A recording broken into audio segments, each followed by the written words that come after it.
Hello and welcome to the Property Roundup on iPropertyRadio with myself, Carol Tallon, the show where we chat to industry experts to get a view on trends emerging. This show is brought to you in partnership with the Property District, changing the narrative of the industry. Today, I'm delighted to be joined by Helen Quigley, Head of Operations and Stakeholder Management at the First Home Scheme. Helen, you're very welcome. Thank you for joining us today. Thank you, Carol. Delighted to be here. Helen, people will have heard about the First Home Scheme. Certainly, there's been a great launch since the summer about First Home Scheme, but they might not be aware of how it works and perhaps eligibility criteria. So you might just take us through the scheme as it stands. I will, Carol. Yeah, delighted to. So the First Home Scheme, as you mentioned, was launched in July of last year. And the purpose of the scheme is to bridge the affordability gap for first-time buyers. So at a really basic level, the scenario that we're looking to step into is where a purchaser has identified the house that they'd like to purchase. They have their deposit. They have their mortgage approval from one of three lenders that we work with. So it's AIB, Bank of Ireland and PTSB. I'll explain a bit more about that in a minute. So they have their deposit, they have their mortgage, and they still have a gap between the sum of their deposit. So what we do then is, based on a fund that has been put together by the government and the three banks that I outlined there earlier, we have a fund available where we can step in and fill that gap, provide funding to that home buyer in order to fill the gap and allow them to purchase the home that they're looking to buy in exchange for what we call an equity share in their property. So okay. Maybe if I explain, sorry, Carol. Yeah, no, what I was going to ask first, Helen, is can you just confirm for me that the definition of first-time buyer, that you're also adopting the fresh start principle? Correct, we are. That's right. So people who are who have previously been married and are divorced and separated, or indeed those who have gone through bankruptcy or other insolvency proceedings and have given up their interest in the family home, are also eligible, and they qualify under the fresh start principle for the First Home Scheme. That's correct. Very good. Thank you. Now, you might just talk us through maybe the types of applicants who would be eligible. Okay, no problem. So there's a couple of different eligibility criteria. So the first one really is that you have a mortgage approval from one of the three banks that I outlined. The second one is that you are a first-time buyer or qualify under the fresh start principle, as we just said. And then once you have selected the house that you're looking to buy, it must be within certain property price ceilings. So these are published on our website, and the property price ceilings are set by local authority area. They're split between apartments and houses. So you'll see what the limits are there. So as long as your property is within those property price ceilings, you're still ticking another box to be eligible. And then, depending on, you're eligible for an amount of 30% if you're not using Help to Buy, or an amount of 20% from the First Home Scheme if you are using Help to Buy. So it's important for people to know, Carol, that the Help to Buy scheme is something that can be used in conjunction with the First Home Scheme, which is great for customers because it really does give them a fairly significant uplift and really increase the possibility of them getting onto the property ladder, which is their ultimate aim. There are some further checks then carried out, but they are the primary requirements of the applicant themselves. The house must be a new build in order to qualify for the scheme. A new build in a private development. Other than that, what I would strongly recommend that people do is go onto our website. We have an eligibility calculator there, and you can key in your own specifics in terms of what deposit you have, what mortgage you have, what purchase price you're looking at, where the property is located, and you'll get very quick feedback on whether or not you're likely to be eligible. And then you can journey on through from there in conjunction with your mortgage process. Very good. Helen, the process seems very straightforward. In terms of the property price ceilings, were they set back in July? That's right, Carol, they were. So they were set based on the median price for a new home in the relevant local authority areas. They were set in July. We have committed to reviewing them twice yearly, and already in December of last year, we undertook our first review of the property price ceilings and revised some of them on our website from the beginning of January in this year. So again, just to align them with the prices that we're seeing out there in the market at the moment for a certain number of local authority areas. So there'll be another review in the middle of the year then as well. Absolutely. So a twice yearly review of the price ceilings, that's fantastic, because we know that actually while the rate of increase in property prices has certainly fallen off, there is still an increase. I suppose the difficulty is around the criteria of new builds, because there are just so few new builds being brought to the individual buyer market and sales market. So actually, you might just, if you could share some of the information about the applications so far. So what geographic area are they coming from? So we have a good spread of what we call approvals, which is applicants confirmed as eligible. So they get their eligibility cert, which is the first kind of landmark in the process that they need to achieve. So we have, from the 26 local authority areas that are covered, we currently have eligibility certs issued or approvals provided in 24 of those 26 counties. Now, we do see that most of the take-up is in the main urban and commuter areas. And that's reflective of, as you say, the level of new build that's going on in those areas, coupled with the level of first-time buyer activity. We are trying to raise further awareness around the scheme so that people know that it's there. We've launched since the beginning of this year quite a significant social media campaign. And actually we can see that our numbers in terms of eligibility certs and facilities extended by the First Home Scheme have grown significantly since the beginning of the year. So that's kind of how it's sitting at the moment. We are keen to obviously get as many eligibility certs, like 26 local authorities out of 26 local authorities would be our ultimate aim. And in the areas that have low numbers, to increase those as much as possible. And actually the second aim of the scheme, in addition to helping people bridge the affordability gap, is to encourage supply of new build homes in the country as well. So that's, as you say, a key objective of ours, and the success of the scheme ultimately will depend upon the availability of stock to meet the needs of our First Home Scheme customers. You know, Helen, it occurs to me that most of the issues we're talking about, when we're talking right across the current housing crisis, everything points back to supply. So almost everything needs to be encouraging new supply to come into the market. And certainly that needs to happen right across the country, not just in the main urban centres.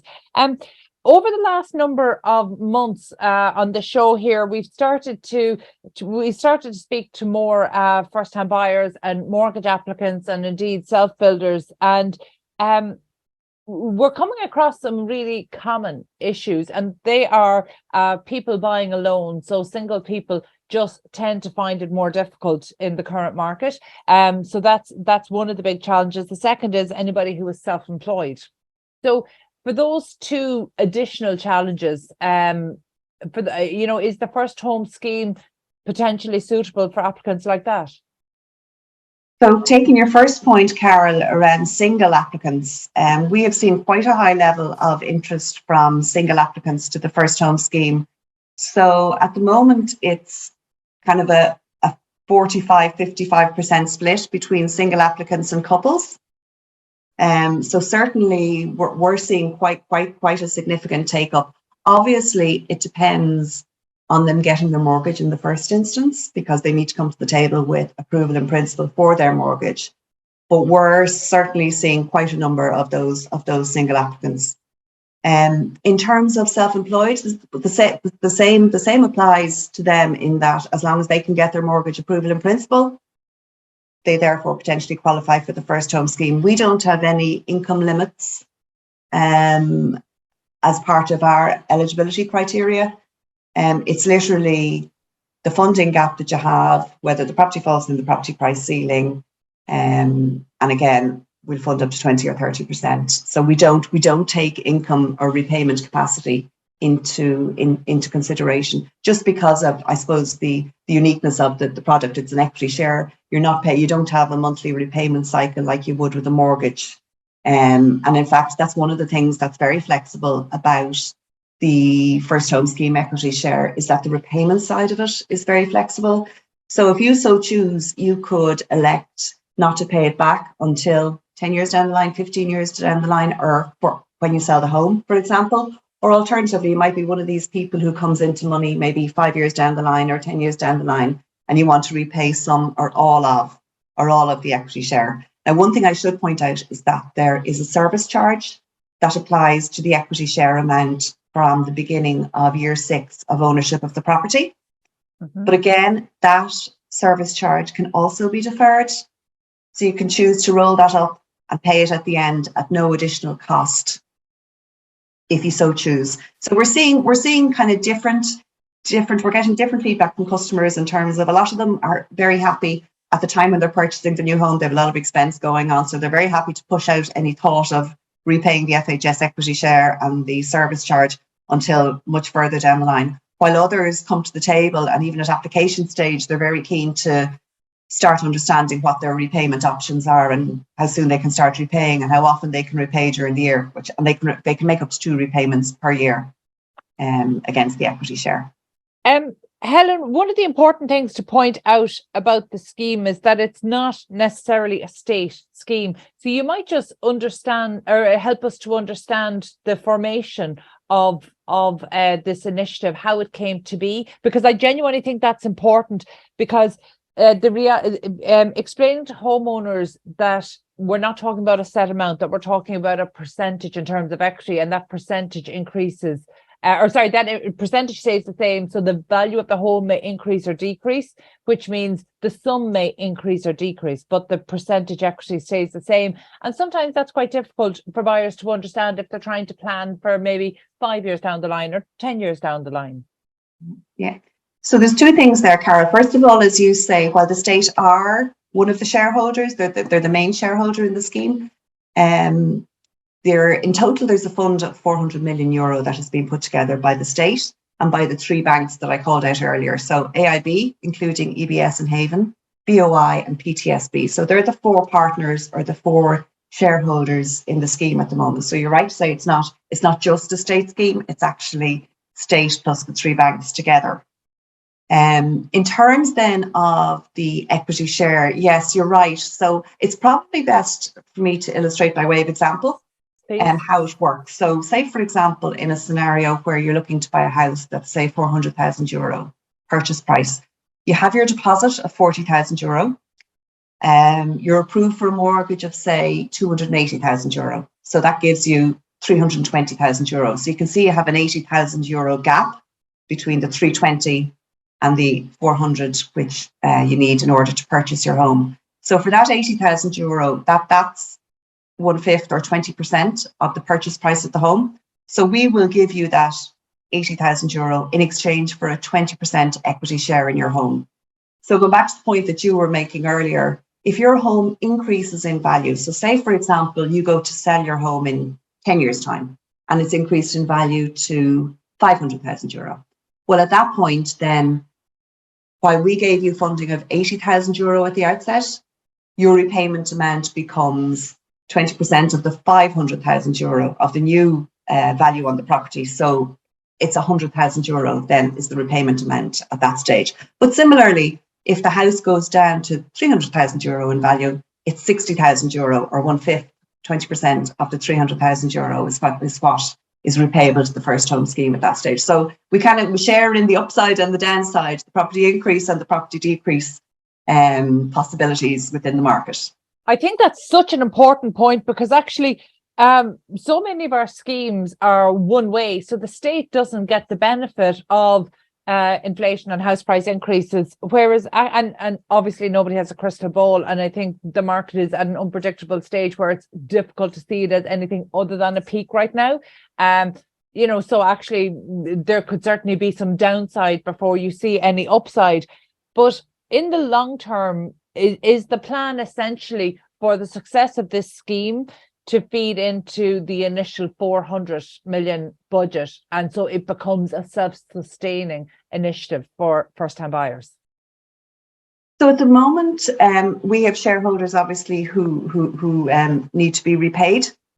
So we anticipate that we will support up to 8,000 home buyers over a period of 4 to 5 years. So that's as things stand at the moment. But obviously, depending on the success of the scheme, that may change down the line. But certainly, that's what we're funded for at the moment, and that's our plan. Does this cover self-builds?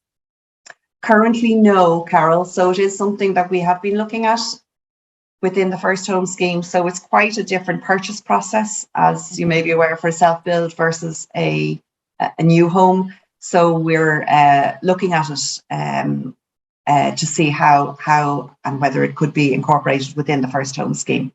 And I fully appreciate that a huge part of this is to help first-time buyers, but a part of this is also to stimulate new supply nationwide, maybe de-risking new supply in certain areas outside of the main urban centres where home builders might be struggling with viability issues right now. But do you ever see a stage where this scheme or one similar to it could be used for second-hand homes? I suppose anything is possible, Carol, and we're guided by our board and our shareholders in terms of the parameters of the scheme. So it was launched for the purpose of addressing the first-time buyer and fresh start principle, that cohort of buyers. But I suppose, like, in as much as we have recently we've extended the scheme to include tenants who have received a notice of termination and are being evicted from their properties and are looking to purchase the property. They have the option of using the first home scheme as long as they meet all the other eligibility criteria. So that means that would be a second-hand property then, obviously. Yeah, so that's the only deviation to date into the second-hand market. But as I say, any further extension or move into the second-hand market would be, but with the agreement of our board. Does that particular exemption fall under the current initiative for keeping tenants in situ? It does. It's one of the supports that's available. So anybody obviously who has received a notice of termination, they deal with their local authority housing officer in the first instance to understand the range of initiatives. But this is one of the initiatives. So since the 17th of April, we've been open to applicants from who have received, as I say, a notice of termination and are looking to purchase that property that they're living in and have a funding gap. That's a really interesting one there, because actually I feel this is something that we're going to see more of in the marketplace at the moment, as we're seeing maybe the handover of development schemes that were entirely PRS maybe into social and private. And obviously they're going to have tenants in situ. So we're looking at the range of supports that might be available for them. So actually having access to this might be a really good route to home ownership for them. So I can see the benefits there, given that the initial plan is kind of 4 to 5 years in length and you're 9-10 months into your first year. Where are you in terms of not just the volume of applicants, but the quantum of money that those applicants require and the 400 million budget? So we have issued approvals as at the end of quarter one, we have issued over 1,300 approvals. So we have committed over 90 million of our budget to those who have been approved. And we're seeing for drawdowns that have taken place, we're seeing the actual value of equity being in the range of €70,000 per house. Very good. To give you a measure of kind of the run rate. So now I suppose it's important to be clear that eligibility approval is the first step in the approval process. It's once you have your application principle and you meet the key eligibility criteria, but obviously there's a number of further checks and balances that happen prior to getting your customer contract, your first home scheme contract into your hand and the drawdown to occur. But we expect the significant majority of those approvals to materialise into drawdowns and new homes for those people ultimately. Well, I presume one of the factors there influencing that is the supply of new homes in that budget range. Yes, and of so, course. I understand you were saying that the ceiling range was reviewed in January. So can you see already, are you running into issues there where there's a lack of affordable new builds or a lack of new builds that fall within that medium ceiling? So certainly when we did the review at year end, we made changes across a number of local authority areas to align to the supply that was available after and what was becoming apparent to us in terms of challenges of supply remaining within or being within the property price ceilings in the local authority areas. So there was quite a significant alignment done at the end of the year. I think we consider ourselves to be in fairly good stead at the moment with the property price ceilings. As I say, there will be, as we've committed to our board, there will be another review in June, but we don't anticipate it'll be as far-reaching an update as we would have seen at year end. Is there anything you can tell us emerging about amongst the applicants there in terms of trends? Because for example, I think it's particularly interesting that you have that spread of kind of 45 to 55% between single applicants and couples. And I don't know the stats, but I would imagine that that's a lot higher than we see in the marketplace. Because we know that single people have challenges actually, and it's not in getting a mortgage, it's in getting a mortgage to the amount that they can buy in their chosen area. So so that's a really interesting trend emerging. Are there any other trends that you can pull out across the 24 counties and the applicants? So actually our age profile is quite interesting as well. So like the majority are, as you would expect in the first instance, between 25 and 35 years of age. But interestingly, we also have quite a significant percentage in the 35 to 45 age group. So it's not far behind 35 to 45. So we're seeing that the profile of the first time buyer the age profile is kind of between 25 and 45, but certainly not all squashed down at the lower age ranges, which is quite interesting. It's well spread.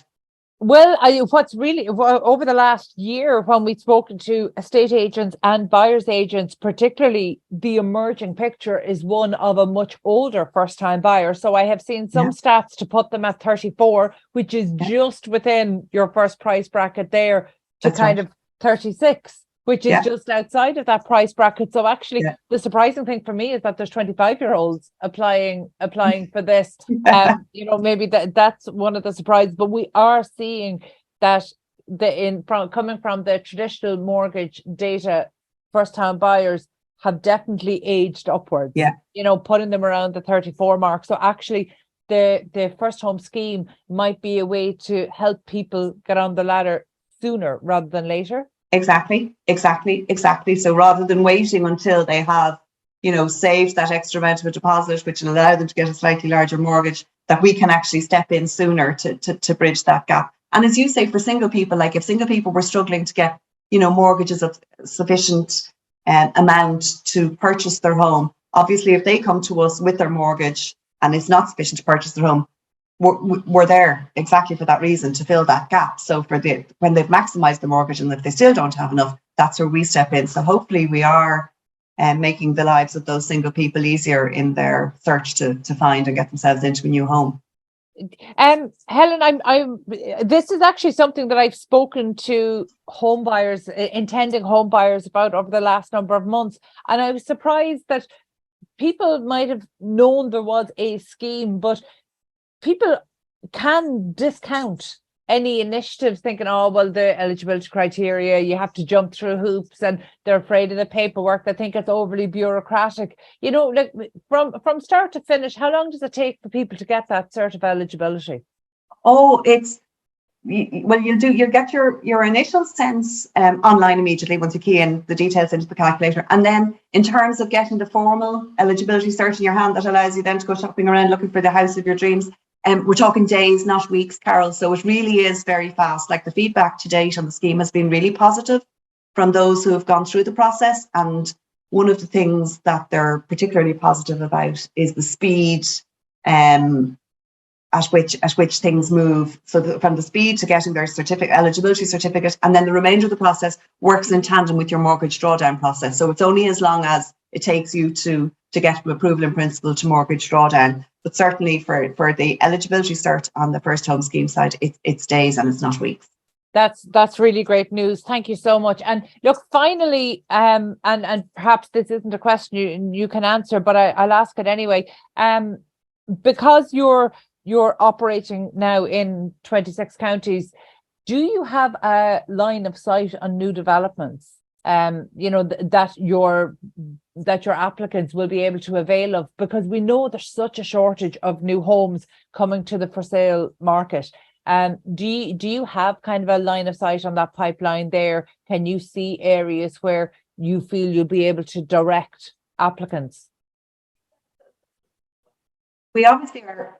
So we have a lot of rich data ourselves in terms of what we collect from the various applicants, but also we're constantly keeping an eye to the market, constantly looking at what's up there and what's coming down the tracks. We stay in touch. We regularly meet with various industry bodies, developers, etc., to try to understand what's coming down the tracks and to try as much as possible to make the purchasers of those homes or potential purchasers of those homes aware of the first home scheme as a means of getting the home that otherwise they couldn't afford. Very good. Look, I think there's a lot to be hopeful there for buyers. And in fact, one of the things, while this is one of the schemes, obviously we're encouraging anybody, first-time buyer and home buyer, who is looking, and actually for those who are in the rental market and struggling, maybe to just look up Housing for All. There's a whole range of supports there. And I think people aren't very good at maybe educating themselves on the schemes that are there. And there's been, not only are there a kind of a wealth of schemes there now through the local authorities and through the Housing for All scheme, but actually some of those schemes have been improved in recent months with criteria actually made more generous. So certainly we know there's so many routes to get on to the property market that while the marketplace is still difficult, affordability is absolutely an issue. Schemes like this do help to bridge that affordability gap for first-time buyers, and bearing in mind for people listening in that first-time buyer, that criteria, really the definition of first-time buyer has been extended to those who actually, Helen, you might just explain it and repeat that there, because I just think it's so important that there's people there who don't understand they will qualify as a first-time buyer, and we don't want anybody excluded from the scheme unnecessarily. Yeah. So Carol, as we outlined at the beginning, the scheme also extends to home buyers who qualify under the Fresh Start principle. So Fresh Start is where you have been married, the relationship was broken down, you've separated, divorced, you've given up your interest in the family home, or you have been through bankruptcy or other insolvency proceedings and similarly given up your interest in the family home. You then fall into that category of Fresh Start principle and qualify for the first home scheme as an eligible home buyer for the first home scheme, along with those other first-time buyers. Super. And Helen, thank you so much. And finally, the website for people to find information and to start the application process. So the website is www.firsthomeskeme.ie. Super. Thank you so much for being so generous with your time. It's great to hear of another new scheme that might actually help home buyers and help to bridge that affordability gap. And I suppose the biggest issue right now is supply, but initiatives like this do help to encourage supply because it de-risks development for home builders right across the country. So we want to make sure that home builders are aware of this as well. So thank you so much. That was Helen Quigley, Head of Operations and Stakeholder Management at First Home Scheme. And that's all we've time for today. My thanks to producer Carol Tallon and to the production team at Hear Me Roar Media. And huge thanks to our show sponsor, Property District, changing the narrative of the industry. If you enjoyed this episode, please be sure to subscribe to the podcast and check out other real estate and construction shows on iPropertyRadio. And thank you for tuning in. We'll catch you on the next episode of Property Roundup on iPropertyRadio.